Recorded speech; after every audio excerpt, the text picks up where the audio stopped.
I learned to be desired before I learned to be skilled. Oh my gosh, I don't know why I decided to speak about these heavy topics on the internet. But we're back. And I better do this while I'm still somewhat brave and don't postpone this for another 2 weeks. Sorry! Today we're talking about the male gaze and how I was perceived, how I wanted to be perceived, the pretty privilege, and where I am now with all of this. Because no matter how much healing I do, we still live in this society and I still need to be part of the society. I learned to be desired before I learned to be skilled. And now I am seeing that being desired isn't the point and isn't enough.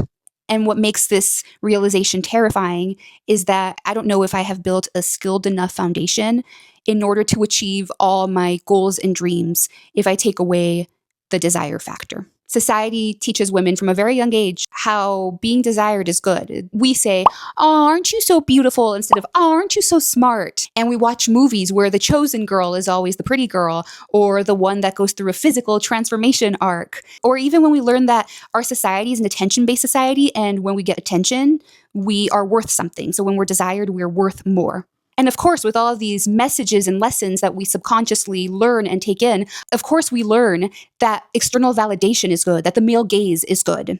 And suddenly being desired is more important and more valuable than being challenged for your talents and skills and qualities. And how that affected me is that I knew that I could do only the bare minimum in order to get what I wanted. I only needed to put so much effort, and the desire would get me through the line. And I guess that's what people nowadays call the pretty privilege. And with that, I didn't push myself because I didn't have to. I didn't give myself the opportunity to become all that I could become. But on the other hand, I also didn't give myself the opportunity to see that maybe all I could become was just average or not good enough. You know what I'm saying? The male gaze did open doors, yes, sure, but it also protected me from being exposed to my potential shortcomings and my insecurities. And until recently, well, maybe 10 years if I'm being honest, I didn't realize how much that had shaped my life. I used the male gaze as currency, and I didn't know who I was without it. And then I moved to LA to act and become a star. And suddenly I wasn't the prettiest, I wasn't the skinniest, I wasn't the most unique looking, I was just average. And what I always relied on wasn't enough. And I'm not even taking into account what it means to age in this industry. And when I realized that I was just average, I didn't give myself the opportunity to become really good at my craft. I used distractions, and you can go back to my previous videos and hear about those distractions there, instead of focusing on me. And I did that because I trusted more my ability to be desired than I trusted me and my skills. And then something happened, and I'm not saying that this has to be your arc or you should do this too, but this is what happened to me. I gained weight. I gained about 100 pounds. And coincidentally, that happened during a relationship because all of a sudden, I didn't want to be desired by everybody. I just wanted to be desired by one person.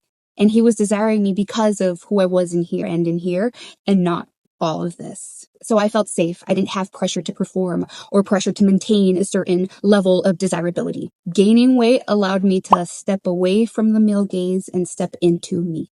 And I remember when I went to the doctor and she was talking about my obesity, she asked me how I was doing emotionally. And I looked her dead in the eye and I said, "I have never been better." And she was confused, but my mom, who was sitting right beside me, agreed with me because I had found my voice. I was funny. I was happy. I was enjoying life. And I really liked who I was here. And I really enjoyed my thoughts. And with that, I realized I didn't need to be consumed by the male gaze because I know who I am without it.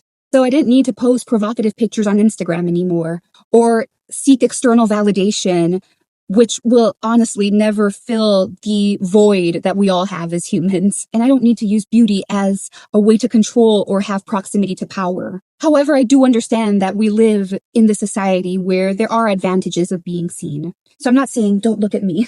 What I am saying is right now, I'm okay with being seen. Not because I have to, and not because that is the only thing I have to offer, but because I understand what it means to live in society, and I am also very happy with just being me.